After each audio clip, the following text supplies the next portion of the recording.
Hey, thanks for being a part of the conversation. Let's do some pod crashing. Episode number 260 is with Josie Duffy Rice from the podcast Unreformed. I'm good. Thank you for having me. I got to ask the question, how did you happen to come across a story like this? And what did you feel in your heart to say, you know what, we need to bring this story forward, but it has to be done so because I have to do some homework?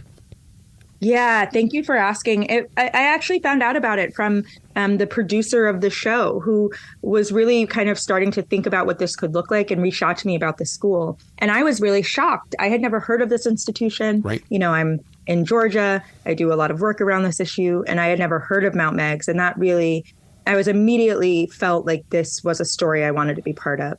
Is it a story that history wanted to try to hide, and then all of a sudden, it's like kudzu in Fort Mill, South Carolina. There's a lot of history underneath that kudzu if you go in there and you start digging.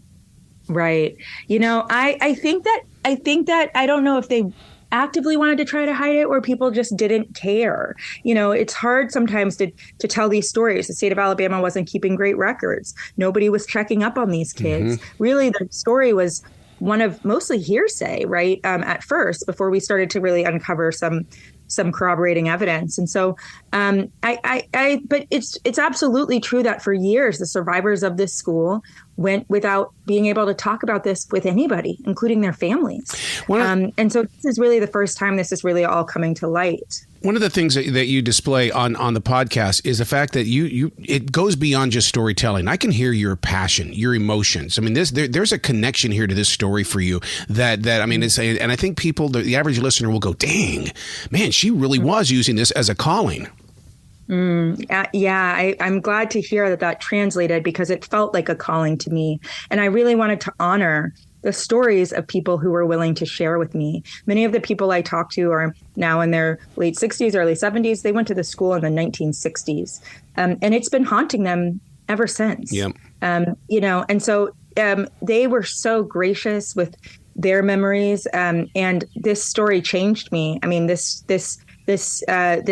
project has been one of the most meaningful things I've ever done. So I definitely felt that way. When they're holding on to such a haunting inside their soul for so long, and you get to talk to them, what do you say in order to bring it out? Because something hasn't brought it out before, but now, I mean, there you are with them in this moment. Yeah, you know, there is something about this, which is power in numbers. Mm-hmm. When we were able to find other people who went to the institution, when we were able to uncover, you know, depositions from 30 years ago where more than 30 people talked about their experiences there, what it said to the people that we were interviewing was, someone else remembers this too. It wasn't just you. There are other people who are still, you know, suffering from this, who still have nightmares, who still have these dreams. And that really allowed people to speak up. So, you know, I'd love to think that a lot of it was, you know, me, but I think a lot more of it was this sense of community, this ability for people to understand that there were people out there who had the same experience that they did. Do you look at this history and try to see if it could happen again here in this history that we're presently living? Because there are so many different private schools and charter schools and mm-hmm. schools in areas that really don't play by the same rules as everybody else. But we don't know what's going on behind those four walls. I think that's exactly right. I think that Meigs, which is what the Alabama Industrial School for Negro Children is now called, Meigs is still open. Okay, it's still open today. I don't think it's as bad as it was, but I don't know what it's like inside there because, like you said, we couldn't get inside. You've seen maybe nationally over the past couple of years a lot of reckonings at these schools, not just these schools from the 1960s or the 1940s or the 1920s, but schools from today where kids have experienced enormous abuse, mm-hmm. enormous mental, emotional, physical, and sexual abuse. So I think you're exactly right that this is not just a past story. It is a present story as well.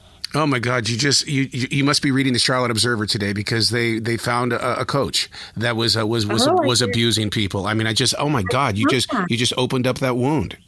Oh my gosh, I didn't know that. I'm going to have to look that up. There was just a story last month, about a school in Missouri that a lot of it echoed what I found at Meigs. So I think that's, it's so hard to think about how many kids went to institutions that abused them across the spectrum, and how that is still happening absolutely. That's still happening today.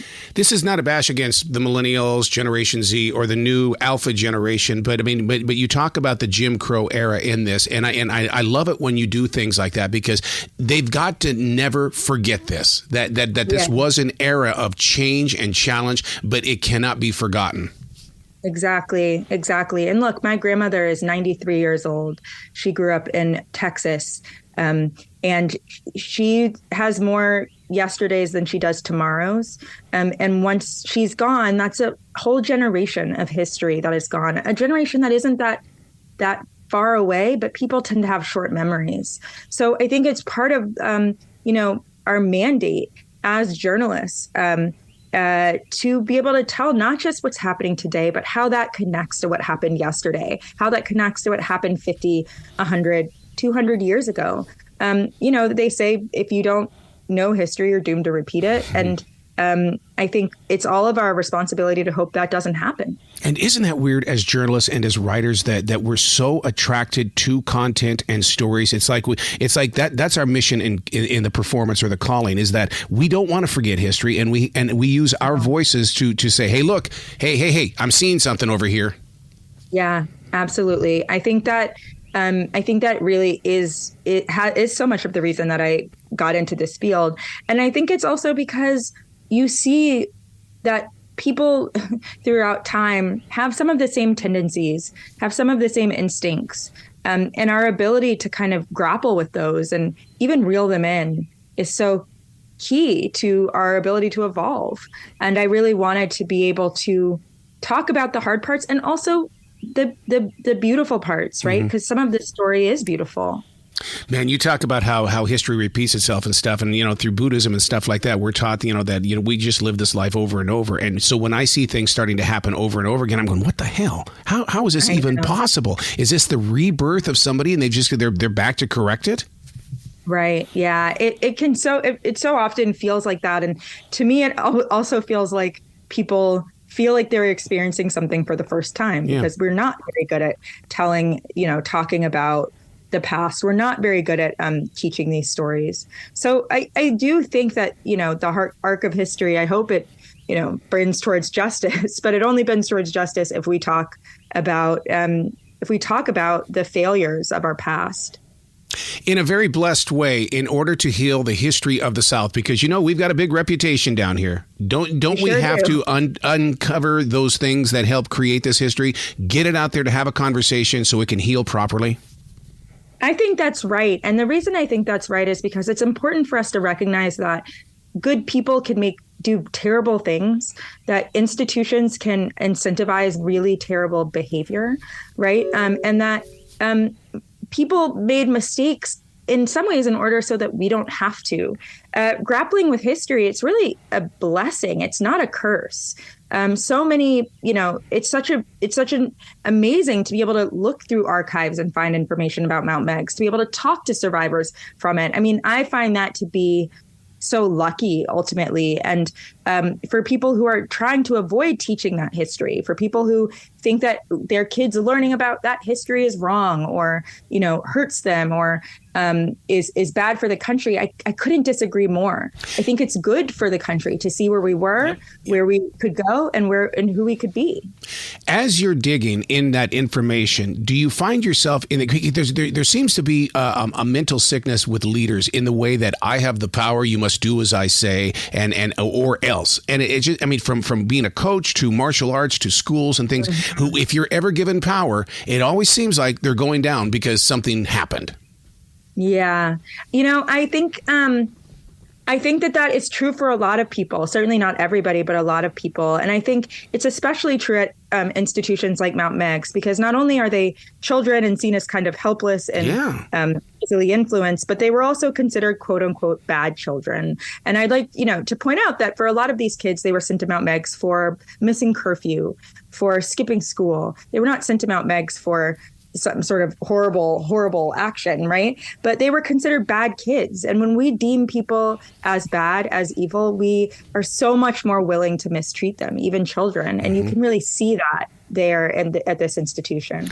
Mary Stevens, did she keep a journal? Because, I mean, somewhere along the line, she had to have the confidence to reach out and start sharing some stories. You know, she didn't keep a journal. Wow. She had those stories in her head, and she felt moved in 1968. She ran away with 4 other girls. She was caught by the police. She was taken to the juvenile detention center, where she would most certainly be sent back to Mount Meigs. She was not the first or 100th person to run away from the institution. But when she walked into that detention center, she said, I need to talk to someone. I need to tell them what's happening to us there. And that changed the future of Mount Meigs. It changed everything. She ended up telling Denny Abbott, who was a white juvenile probation officer. He risked, his whole life and well-being to kind of help these kids. And it really, what she was able to recall, I think, not only did she not need a journal then to remember it, but she doesn't need a journal now to remember it. They went through some things that I don't think they can ever forget. When you're opening up a story like this and you're starting to get sound bites, word gets around that, Josie's up to something. Has somebody approached you and looked at you and said, what are you doing? What are you doing? No, That's good. I think Mount Meigs has not wanted to let me in the doors. I can say that. I don't think the state of Alabama is too thrilled with me right now. But in general, people have been, which I think in some ways is almost equally disconcerting, which is that they're shocked. The people who live in Montgomery are shocked, right? People who, live down the street from Mount Meigs are shocked to know what was happening there and what could still be happening there, because, again, this institution is still open. I think what I have been met with mostly is gratitude from people who went there, who never got to talk about this with anybody and are just relieved that there, are other people, other survivors that they can now kind of create more community with. You've worn the jacket that says I am a journalist, but at the same time, in listening to the podcast, I go, oh my God, no, she's an activator. She's informing and she's activating hearts. That's so nice. I appreciate that. And I hope that this activates people. I hope this activates people to look in their own towns and cities and ask, what institutions are here, right? What schools are here? Where do the juveniles get sent? How are we treating children? How are we treating Black children? I really hope that this brings people to at least ask some questions. Because if the reason people get away with stuff like this, especially now, back then, a lot of the reason they got away with it is because it was Alabama in the 1960s. Mm-hmm. Now, I hope that Alabama is a little bit better than it once was, but people get away with what they're able to hide. And so this is kind of the mandate of journalism, right? To try to bring everything to the surface. And that is what I'm trying to do. Oh, yeah. Back in the 40s, 50s, and 60s, if newspapers became that little thing that you had to go to the library to look up on the film, and then they would bury a news story in television. These days with podcasters, you're actually talking to 2035, 2055 and up.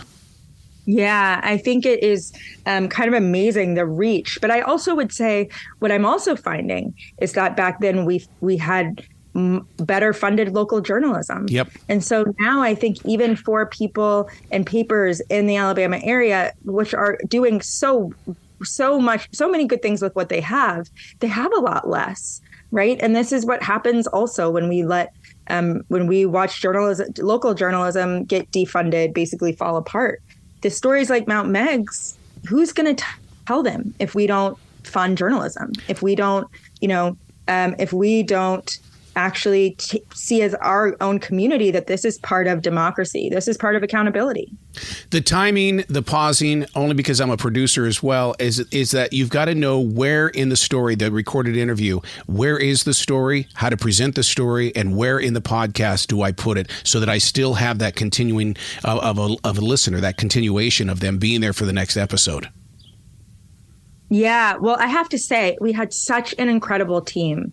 The School of Humans team, the iHeart team, Gabby Watts, our producer, was incredible and really was able to kind of put this story together to make the puzzle pieces fit. We went through a lot of drafts of this story. We took out a lot of stuff. We took out some of the hardest parts because we want this to be bearable for people to listen to. But we also wanted to really accurately tell what happened to these kids. And Gabby especially was able to do that so masterfully. I'm glad you brought up iHeart because I'll tell you what, a lot of history that has been lost here is that I was there when Bob Pittman said that there's this new thing we're doing and we're going to call it iHeart. And it's like, we're going to build it. And to see how they are so incredibly in touch with the depth of history as well as everything growing forward I'm so proud of what they're doing with real people. Absolutely. I think, this is a hard story to get behind, right? You really have to take a leap of faith to say, yeah, let's try to tell this. Let's try to make this a project. Let's spend some time on this story. And I cannot express my gratitude among iHeart, among the production partner, School of Humans, again, among the producer, that they were willing to invest in this because I really hope it will change the lives, at least of survivors of that institution. As a writer, it digs inside your soul. How many times have you sat on that computer, your fingers stop and your eyes are filled with water? Yeah, I mean, the emotional impact of this on my own psyche has been major. It has been some of the stuff I've heard I will never forget. And I have, like you said, cried many a night telling this story. But I've also found a lot of hope in it, a lot of joy, a lot of pride in the people who continue to survive, who continue to understand, try to grapple with what happened to them, and who try, to be better for their kids, for their families, for the people that they interact with. And so it is, in many ways, a sad story, but ultimately I came away from it feeling hopeful about the human condition, if you can believe that. Because I think that there's always space for change. There's always space for people to reflect on the choices they've made and try to make better ones. And that's kind of the incredible thing about, trying to track history. Oh, I love where your heart is. I hope other schools listen to this and realize it's time for Josie to tell our story as well, because we got to get it out there. Thank you so much. I am really grateful, and I'm really grateful for you for listening and trying to, spread the word. Absolutely. Please come back to this show anytime in the future. I know there's a lot more in you, and we're going to talk many more times. I love to. Thank you so much. You be brilliant today, okay? Thank you.